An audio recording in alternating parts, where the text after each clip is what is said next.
Good morning to you. Thank you for watching Morning at NTV. Stephen Imbido FFSUH Chibuga right now at Coffee at Last. This is found in Machi, India, and I'm saying Ramadan Kareem for all the Muslim brothers and sisters. But yes, we are talking about food for now. Standing behind a bicycle is just an illustration of food because there is F and one tire represents with a single O and another one represents another O, and then there is D at the extreme end, which of course tells you much more about food. But there is also a research that was done by a beverage and food communications company in USA. It's called the Hunter, and you can find much more information about the survey they did in USA about the response of people who are at home talking about the food and their response, how they are responding to food in this stay at home where it is. The research says that many people are planning to stay at home and cook more often than going to the happening places and eat the restaurants in this, even after the lockdown. But here I'm going to be speaking to one of the people who are running a restaurant. This is Coffee at Last. He's also the proprietor of Coffee at Last. It's called Albert Ntambiko. Good morning, Albert. Good morning. How are you today? Welcome to Coffee at Last. I'm very well, Okay. thank you. Very well. Nice cold morning. So yeah, fantastic day.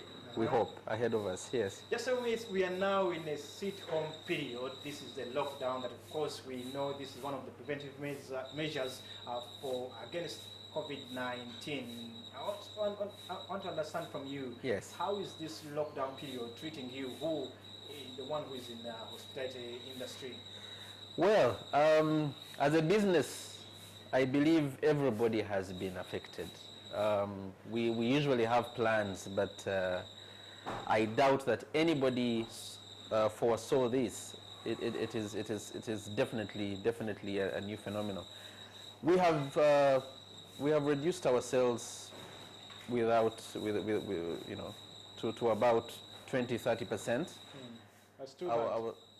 Our team has also reduced to less than 50% of the staff. Lucky we've got a guest house attached to the restaurant, so we've turned that into a staff room. So it is a period when we need to be creative with our resources that are available to us to be able to survive. Yes. On your personal note, Yes. do you cook? Well, I can cook. If my staff are not watching this, I will admit I can cook. How many recipes? I'm sure they will have a different opinion. I can guesstimate anything between 5 and 10 recipes that I can put together personally. Okay, that's Yes. also good because I doubt I can also do those 5. But Yes. Commercial recipes, yes. all right, Albert. Yes, please. Many people are now staying at home. They were used to going to many places along Kampala Road, wherever, here in Machi, India. But now they have to contend with the situation. If that person wants to make an easy meal, what can that person do? What can he or she cook in order to be able to survive in this condition?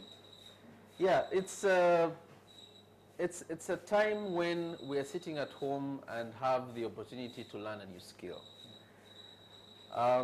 There are very many quick meals and many self-help meals on the internet, but I like to believe that meals that have an egg base or a pasta base are the quickest and the easiest to prepare. You can't go wrong with those two items. And mistakes usually get you to realize something new. So the opportunity to do it in itself allows you to even realize many other recipes that you can make as even signature for your own. One key thing though I can show you very quickly is coffee. When I'm not able to get a nice espresso-based coffee, which we call specialty coffees in our industry, this is a trick I use. And I take a sieve, I place serviettes in it, and then I pour coffee there, depending on whether you want it strong or mild. Now, when I pour the water over this, it will come out very slowly. Hot water, yes, yeah. That's a good point. Hot water, it will come out very slowly. Why? Because the serviettes are preventing the sieving to work efficiently. Now, that slow pour allows the coffee to brew, and that is where the trick is. That is the magic. when the coffee and the water stay together long enough, because it will come out really nice and fresh with aroma. And for coffee drinkers, I'm sure you will agree with me. When you have that, you know you've had a real Even coffee. your energy levels will be raised. Yes, yes. Some of us can't start our day without that, coffee. without that kick. Yes. Just tell me, Albert, Yes, please. this situation of lockdown, you who is in the hospitality industry, what has it taught you, especially dealing with the clients? Wow. We have definitely learned to be a lot more creative. And one thing we are mainly doing is our presence on social media has gone up. We are trying to take advantage of that. We used to post maybe once every 2 days, but now we are posting up to twice a day, daily. We're trying to post and push so that we let people know that we are here. We let people know that we are happy to serve you. We have also moved to create an online app on our social media page, that's Facebook, so that people can just click and log in and make a live order. You finish your order and instantly we receive it in the restaurant. We do that so that we can make it convenient for people at home, including the free delivery service, because we also can appreciate that you're sitting at home, your income is not what it used to be. So we offer you the menu so that you can choose through it what you feel is ideal for you and ideal for pocket. And we offer you these services on your mobile so that at any point you have the convenience of reaching the restaurant without necessarily walking in. In USA, there is a survey that was done by Hunger.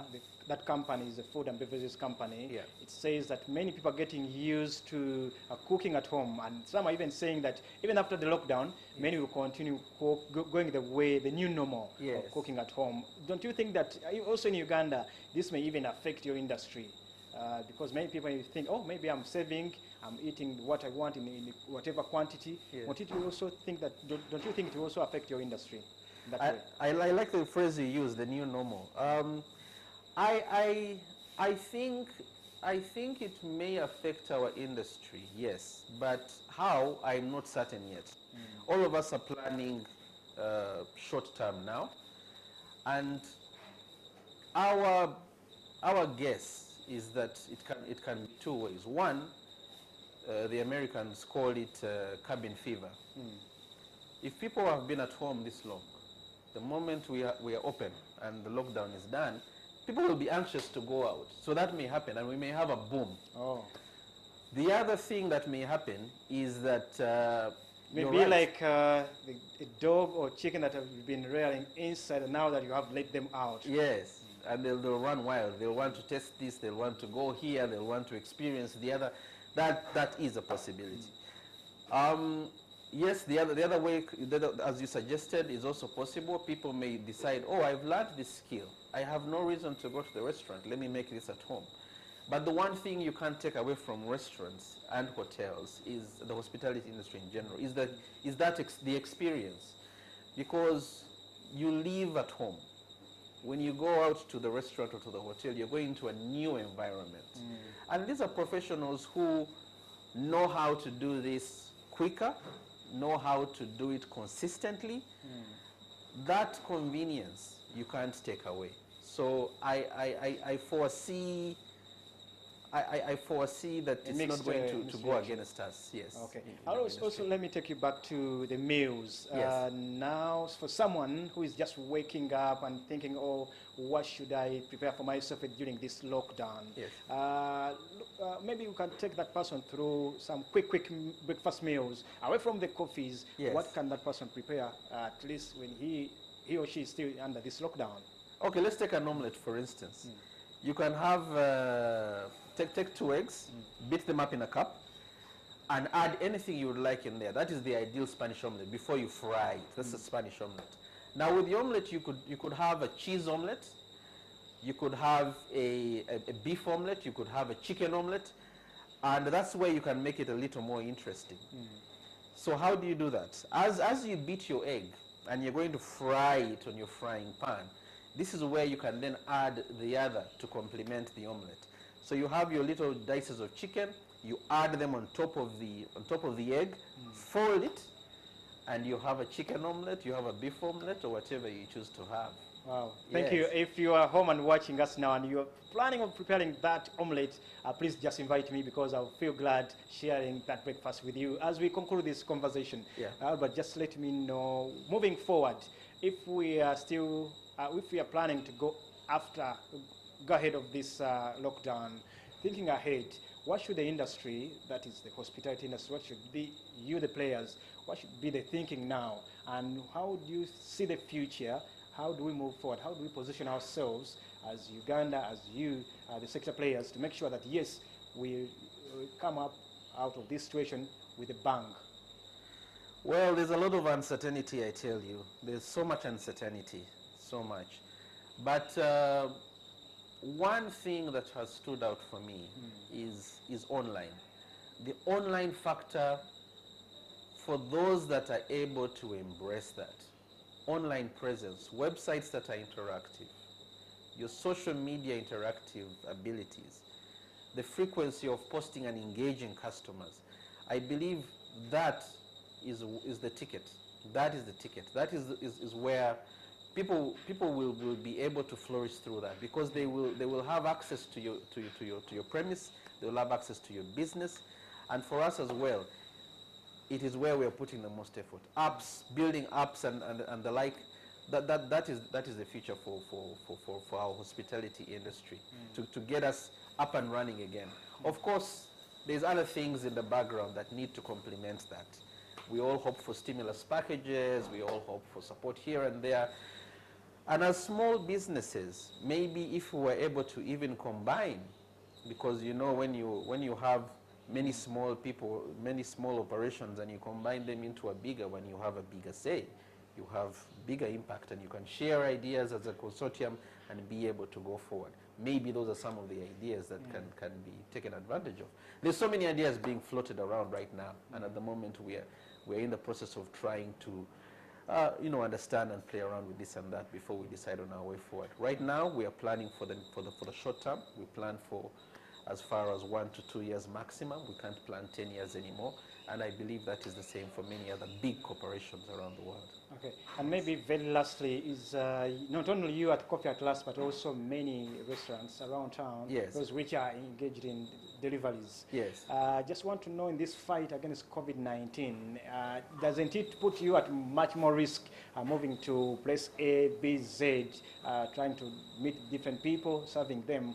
Doesn't it put you at a more at a risk that also could also put you at one of the cases that we are even having now? Yeah, that's a good question. What we have done as Coffee at Last is we have, as much as possible, tried to sensitize our staff. Those, especially those that go out, those that interact with the clients one-on-one, we've tried to sensitize our staff. And some of this is actually a good example. We have this hung in different areas of the restaurant to remind people of the do's and don'ts, to remind people of how serious this is, this COVID outbreak. And as they come back, as they come in, we ask them to wash, to sanitize before they join us. I saw again. the point at the entrance there. Yes, before they join us again. We also have another point at the back, another staff point at the back. So if the staff at the back are not confident that you have gone through the procedure of doing that, they will then ask you to do it. So these SOPs, standard operating procedures that we've set up, they protect us. That is our barrier. That's what we rely on as a barrier. But also myself, when I go back home to my children, when I go back home to my family, at home, my wife and I, we've set up some standards that we have to abide by. So the moment I walk into the house, I don't touch anything. I don't touch a child. I don't touch a doorknob. I don't touch. I just go straight to the bedroom, get rid of my clothing for the day, have a shower, and then I can come out and interact with my family again. That's how we're staying safe. Thank you so much, Albert, for your time and sharing with our viewers there who are watching Morning at NTV.